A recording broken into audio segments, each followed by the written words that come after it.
इस ग्वालियर जिले के माननीय संचालक जी श्री राजन जी और विद्यार्थियों के बीच में सतत काम करने वाले श्री सतेंद्र जी, इस कार्यक्रम में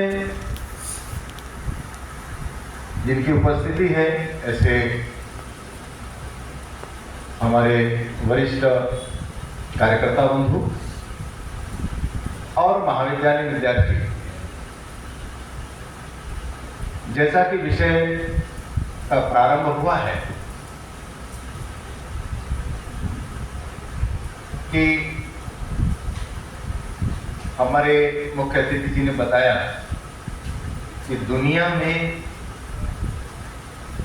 हम सबसे श्रेष्ठ हैं और एक इनोवेशन जो DRDO के माध्यम से स्वयं के प्रयासों से हुआ, उसके लिए जापान आपकी टेक्नोलॉजी मांगने के लिए अग्रसर है। ऐसे बहुत सारे देश भारतीय तकनीकी यहाँ की लेने के लिए प्रयास करते रहते हैं और हम ऐसे संवेदनशील देश हैं तो दुनिया में जहाँ भी जिस चीज़ की आवश्यकता होती है उस चीज़ की पूर्ति के लिए हमेशा सजग रूप से खड़े रहते हैं। कोरोना का उदाहरण देना तो बहुत आवश्यक है नहीं, सबके बीच में है। आज जिस निमित्त से हम लोग एकत्रित हैं वह विषय हम सबके बीच में कई वर्षों से आ रहा है और हम लोग 14 तारीख को सामान्यतः यह स्मृति दिवस संपन्न भी करते हैं। अखंड भारत जब विषय आता है तो ध्यान में आता है कि भारत खंडित है क्या? जो अखंड की बात करते हैं तो हमारा देश अखंडित था तो कितना विशाल था। ये यदि हमारी आने वाली पीढ़ी को पता नहीं होगा तो कहते हैं कि जो राष्ट्र या समाज अपने इतिहास को इग्नोर अनदेखा करते हैं वे राष्ट्र और समाज लगभग समाप्त प्राय से हो जाते हैं या फिर वो इतिहास की चीज बन के रह जाते हैं या कहें लो तो म्यूजियम में रखने वाली चीज बन के रह जाते हैं। इसलिए ये आवश्यक हो जाता है कि हम सबको ये ध्यान में होना चाहिए कि ये अखंड भारत के संकल्प के विषय में ये कौन सा कार्यक्रम है, ये क्या कहना चाहते हैं। तो ये समाज जागरण का विषय है। आने वाली पीढ़ी ये समझे कि हमारा जो भारत है वो कितना विशाल था। डॉक्टर साहब ने भी बताया कि नेपाल, श्रीलंका, भूटान ये जो देश थे, अफगानिस्तान ये देश थे, आज देश दिखते हैं, ये सब भारत के भाग थे। पाकिस्तान हो गया, बांग्लादेश हो गया, ये सब भारत के भाग थे। इसका मतलब है कि इतना विशाल भारत और दुनिया में भारत मार्गदर्शन के लिए क्या है, ज्ञान और आभा जो जिसको कहते हैं कि ज्ञान का प्रकाश देने के लिए क्या है। और दूसरी संस्कृतियां भी थी वो गए तो तलवार लेकर गए, बाइबल लेकर गए। केवल और केवल दुनिया में एकमात्र देश है भारत जो दुनिया में गया तो शिक्षित करने गया। आयुर्वेद दुनिया में भारत से गया। इंडोनेशिया, कंबोडिया ऐसे जो देश हैं जहां अर्धनग्न होके घूमते थे लोग, उनको कपड़े पहनना सिखाया, खेती करना सिखाया। ये हमारे देश का कंट्रीब्यूशन आज से नहीं है, ये सनातन से है, लंबे समय से। इसलिए इस पूरे भारत को यदि अपनी कल्पना में लाएंगे तो मुझे लगता है कि भारत के विषय में जानने की जिज्ञासा बढ़ेगी। नहीं तो आज यही कहते हैं कि भारत तो भारत है, और इसको अखंड करना तो क्या पाकिस्तान को इसमें मिलाना, बांग्लादेश को इसमें मिलाना? अब हो गया तो हो गया, अब तो सब इसमें क्या कर सकते हैं? ऐसे प्रश्न आपके सामने बहुत सारे पढ़े लिखे लोग करते हैं। और इसलिए यह बात समझने की है कि यह संकल्प जो लेने वाला विषय है वो वास्तव में कितनी गंभीरता है। देश 1947 में आजाद हुआ। जब देश 1947 में आजाद हुआ तो एक ही बात सबके मनों में थी कि भारत को आजादी चाहिए, भारत आजाद होना चाहिए। इसके लिए देश के मूर्धन्य और ऐसा कहिए कि यहाँ के देश के जो लोग थे, जो पूरे देश में क्रांति कर रहे थे, तो केवल एक बात सबके ध्यान में थी कि भारत को स्वाधीन करना। भारत पराधीन है, इसको स्वाधीन करना। तो स्वाधीन करना है तो 1947 में आजाद हुआ, तो प्रयास कब से प्रारंभ हुए? तो कहते हैं कि देश भारत, और भारत में 1857 और 1947 दो डेट हम आपको थोड़ा चर्चा करने के लिए देते हैं, सोचने के लिए देते हैं कि 1857 की क्रांति में हम असफल हो गए, और यदि निश्चित तिथि पर वो क्रांति होती तो हम शायद 90 साल पहले आजाद और स्वाधीन हो गए। पर क्या हो गया? तो हो क्या गया? तो क्रांति से पहले हमारे जो देश के क्रांतिकारी, जिनको श्रद्धा से नमन करते हैं, मंगल पांडे जी भाव में आ गए और पहले ही क्रांति शुरू कर दी।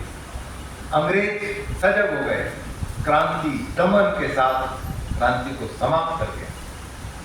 यदि उस समय ये छोटी सी भूल ना होती तो शायद हम 90 साल पहले स्वाधीन हो जाते। पर 90 सालों का जो क्रम चला, इतना संघर्ष हमको करना पड़ा। यहीं से बात आती है कि भारत को आजादी 1947 में मिली और उसको स्वाधीन भारत में हम लोग जन्मे, इसलिए हमको उससे पहले का एहसास शायद उतना नहीं लगता जितना होना चाहिए। तो विभाजन की विभीषिका ऐसे करके स्मृति दिवस ये 14 तारीख को घोषित किया गया। अब विभाजन की विभीषिका है तो ध्यान में आएगा कि विभीषिका क्या थी। तो हमारे युवाओं ने यदि उस विभीषिका के बारे में पढ़ना है तो बहुत सारी पुस्तक है। एक जबलपुर के बोल साहब की एक किताब है वे 15 दिन, पढ़ना आपके रोंगटे खड़े हो जाए। विभाजन के समय की स्थिति को यदि समझेंगे तो ध्यान में आएगा कि उस समय लाखों की संख्या में हत्याएं हो गई। 1.5 लाख ऐसे आंकड़े, 1.5 करोड़ से अधिक लोग उस दिन भारत और पाकिस्तान का जब विभाजन हुआ तो 1.5 करोड़ से अधिक लोग स्थानांतरित हो रहे। हत्याएं, माताएं बहनों के साथ दुष्कर्म, इस प्रकार का एक 14 तारीख और 15 तारीख के बीच का जो दृश्य है वो 15 दिन के अंदर 15 दिन में पढ़ेंगे तो आपको ध्यान रहे। विषय तो ठीक है कि हमको समझना है, तो कुछ बातें मैं आपके समक्ष रखूंगा कि अंग्रेज जब यहाँ आए 1600 ईस्वी में ईस्ट इंडिया कंपनी के मैंने व्यवसाय करने के लिए, तो करें तो व्यवसाय आए थे, लेकिन यहाँ की परिस्थिति स्थिति को देखते हुए उन्होंने यहाँ पर राज्य स्थापित कर लिया।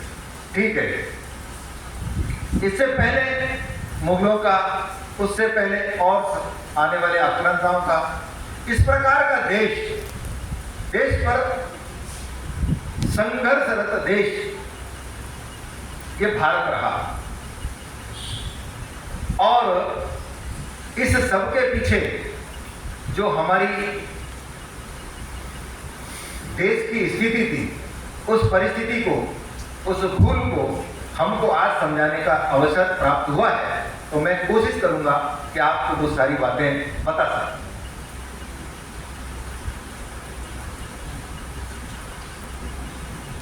अभी 15 तारीख को बड़े अच्छे से दे दी हमें आजादी बिना खड़क बिना डाल।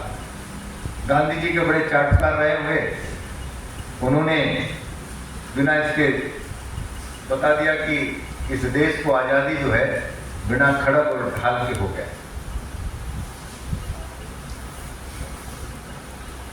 जलियांवाला 13 अप्रैल 1919 की घटना आपको सबको पता होगी। जनरल डायर ने निहत्थे लोगों पर अत्याचार, क्या अत्याचार किया, सीधे जनरल डायर ने गोलियों से उड़ा दिया। चंद्रशेखर आजाद, भगत सिंह, सुखदेव, गुरुदेव, ये सब क्या है? यदि बिना खड़क और बिना ढाल के आजादी मिल जाती है तो इन लोगों ने क्या उपक्रम किए होंगे, ये भी समझना होगा। चाटुकार है, अपनी चाटुकारिता को लेके कहा होगा, पर हम उनकी चाटुकारिता को मान भी लेते हैं। पर वास्तव में इस देश में कितने क्रांतिकारियों ने इस देश की आजादी के लिए अपनी आहुति दी है, उनके भी आहुति को स्मरण करने का दिन है। इसलिए कुछ बातों के साथ बात प्रारंभ कर रहा हूं कि भारत में आजादी के जो प्रयत्न चल रहे थे, उन प्रयत्नों को यहां पर समझने की एक चेष्टा है कि लाहौर अधिवेशन से प्रारंभ करते हैं कि 15 अगस्त को जब यूनियन जैक उतारा जा रहा था और तिरंगा फहराया जा रहा था, उस समय पंडित जवाहरलाल नेहरू ने अपने उद्भाषण में, अपने भाषण में कहा था कि 30 नवंबर 1929 लाहौर अधिवेशन के रावी की नदी का जल लेकर जो संकल्प लिया था, उस संकल्प को आज जिस नियति को, उन्होंने उस शब्द को कहा था कि जो नियति उस समय तय हुई थी, उसको मानकर आज आजादी का जश्न मना रहे हैं। हम लोग पूछते हैं कि वो रावी के तट पर जो जल रावी का लेकर जो संकल्प लिया गया था, वो कौन सा संकल्प लिया गया है? तो वो संकल्प लिया गया था कि अखंड भारत की स्वतंत्रता का, अखंड भारत की स्वाधीनता का। पर क्या वो अखंड भारत स्वाधीन हुआ? भारत माता के दो टुकड़े हो गए, एक पाकिस्तान और एक हिंदुस्तान। भारत विभाजित हो गया। तो कहते हैं स्थिति ऐसी होती है, किसी बालक का जन्म होता है और बालक के जन्म होते ही मां की मृत्यु हो जाए, तो बड़ा धर्म संकट होता है कि जन्म का आनंद मनाए कि मां चली गई, इसका दुख। पर हमारा मन कहता है कि बालक आया है और ये परिस्थिति बनती है कि बालक के जन्म को, जन्मदिवस को मनाया जाता है। ऐसी स्थिति हमारे देश की हुई कि हमारा देश दो भागों में विभाजित हो गया। भारत माता है कि जीतता जागता राष्ट्र पुरुष है, और उस राष्ट्र पुरुष के हिस्से हो सकते हैं। जिसको हम भारत माता कहते हैं, उस भारत माता के दो टुकड़े हो सकते हैं। यदि भाई भाई आपस में किसी बात को लेकर झगड़ जाते हैं, तो क्या अपनी मां के दो भाग करते हैं? वो कभी हो नहीं सकता। पर हुआ। पर ये किया क्यों? क्या ऐसी परिस्थितियां बन गई? कौन से ऐसे कारण बन गए जिनके कारण से हमको एक विभाजन की स्थिति देखनी पड़ी?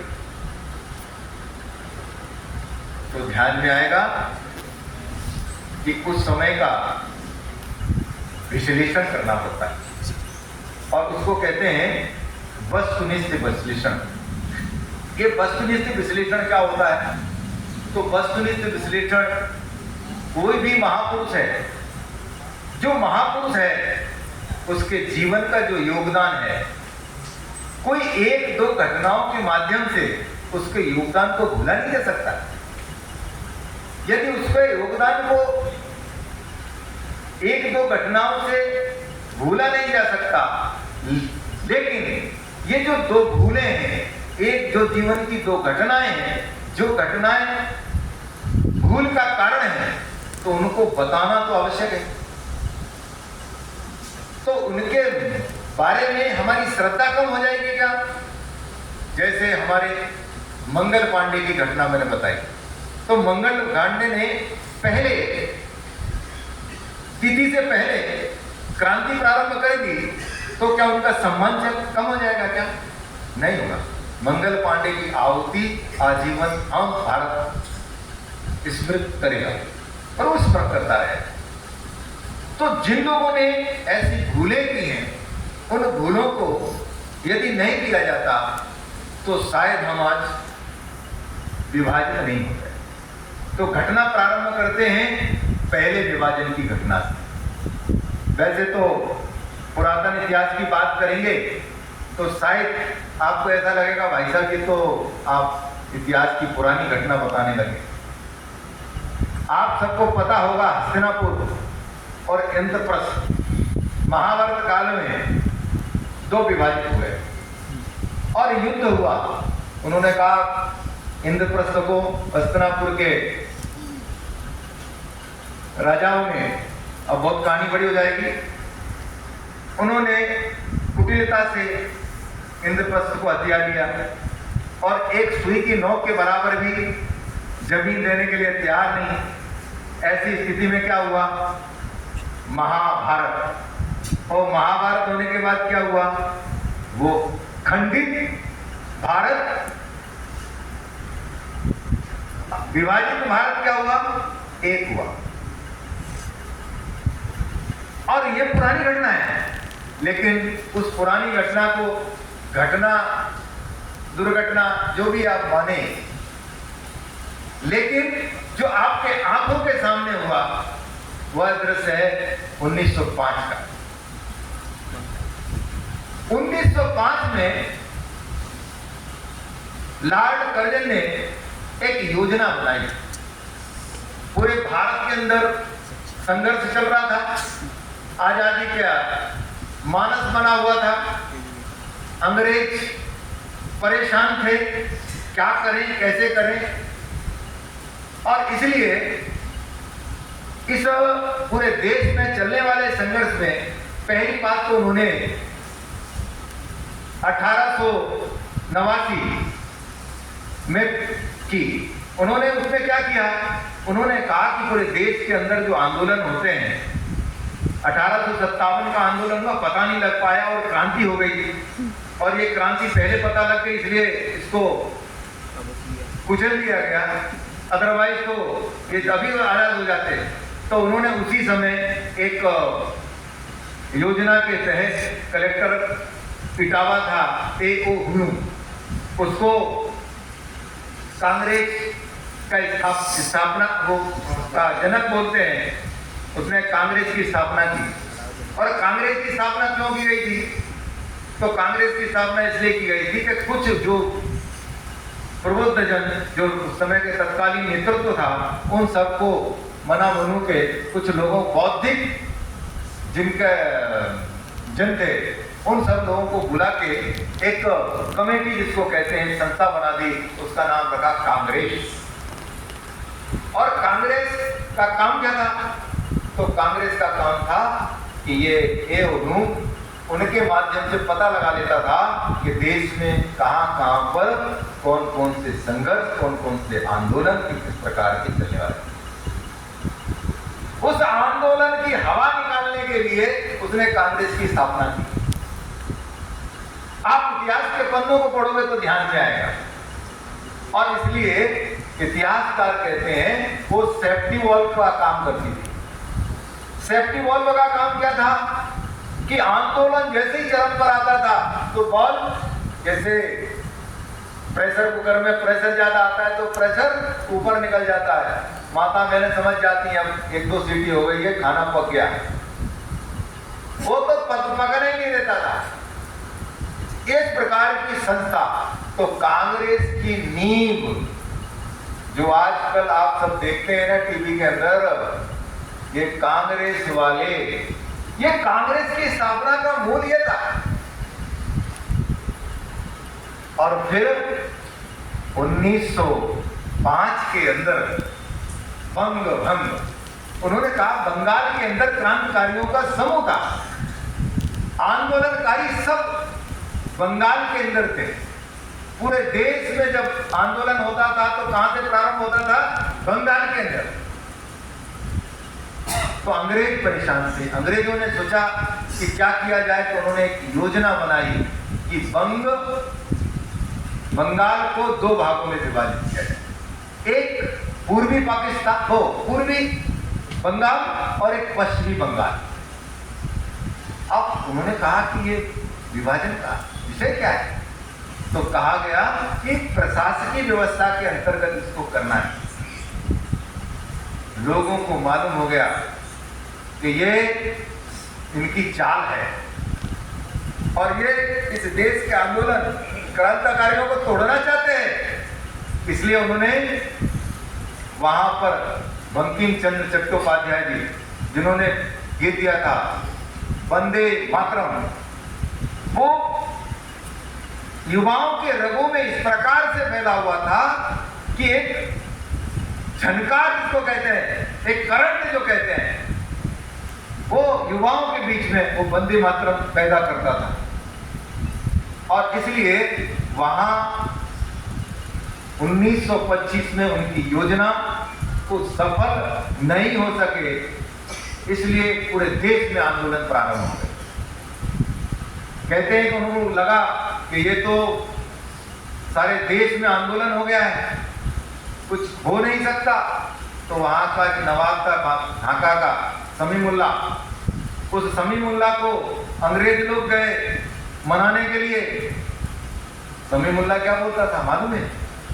वो ढाका का नवाब कहता था कि ये अंग्रेजों का शैतानी कारनामा है, ये शैतानी कारनामा कर रहे हैं, ये देश को तोड़ने का काम कर रहे हैं, इसलिए इससे सजग रहना हो।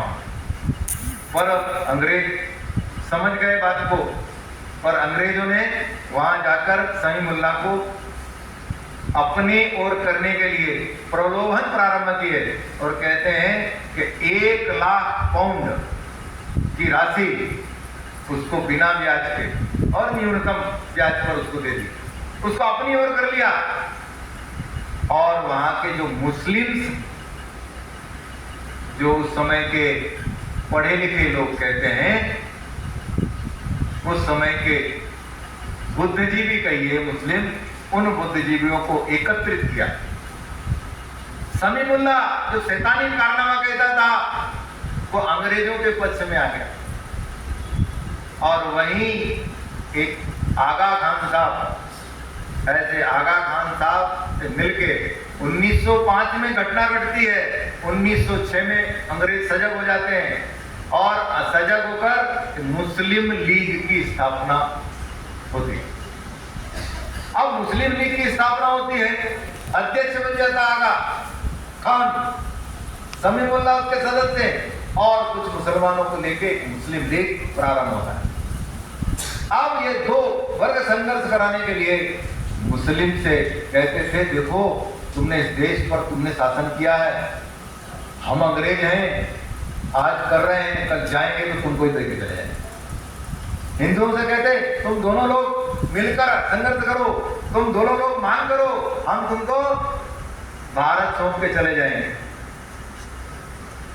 पर ऐसी स्थिति नहीं थी, कुटिल अंग्रेज सब जानते थे, क्योंकि 1857 की क्रांति को याद रखना पड़ेगा। बेस वही है कि उस समय हिंदू और मुसलमान दोनों मिलकर आजादी की लड़ाई लड़ रहे थे। इसलिए अंग्रेजों को मालूम था कि यदि ये हिंदू और मुसलमान एक हो गए तो इनसे यहां बहुत दिन टिक पाना मुश्किल होगा। इसलिए 1906 में मुस्लिम लीग की स्थापना करते हैं और ये संघर्ष बहुत दिनों तक नहीं चलता है और 1911 में ये भंग समाप्त हो जाता है।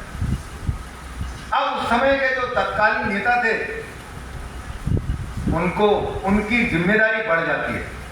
वो जिम्मेदारी क्या बढ़ जाती है कि भंग समाप्त हुआ 1911 के अंदर और 1911 में मुस्लिम लीग पिट गया, उसका कोई चाल चली नहीं, लुटे पिटे से लोग थे। तो उस समय भारत के लोगों को ये चाहिए था कि उस मुस्लिम नेताओं को अपनी ओर करना और उनको राष्ट्रभक्ति की ओर प्रेरित करना। तो जैसे वो 1857 में प्रेरित होकर लड़ रहे थे, वैसे ही 1911 के बाद प्रेरित होकर लड़ना चाहिए। लेकिन क्या हुआ, एक घटना और घट गई। तो एक गलती जहां पर हुई है वो मैंने बताई। दूसरी घटना प्रथम विश्व युद्ध के समय की 1914 के अंदर युद्ध हुआ। तो टर्की जो है, घटनाएं बताता जाऊंगा, कुछ घटनाओं से आपको ध्यान में बातें आ जाएंगी। एक घटना मैंने बंग की बताई, दूसरी घटना बताता हूं कि उस तात्कालिक नेतृत्व को क्या करना चाहिए था। तो टर्की का समन्वय किसके साथ था? जर्मनी के साथ। युद्ध होता है, युद्ध में अंग्रेज जो है, अंग्रेज और जर्मनी एक दूसरे के विरोधी है। और युद्ध में जब ये परिणाम आता है तो परिणाम में अंग्रेजों को ध्यान में आता है कि टर्की, वैसे तो मैं बता दूं कि इंग्लैंड ने, ये ब्रिटिश साम्राज्य ने पूरी दुनिया में देशों को विभाजित करने के अलावा कोई काम नहीं किया। वो जानते थे कि बड़े राष्ट्र हैं, इनसे लड़ना मुश्किल है, इसलिए इनको तोड़ देंगे तो लड़ने में सक्षम बन जाएंगे।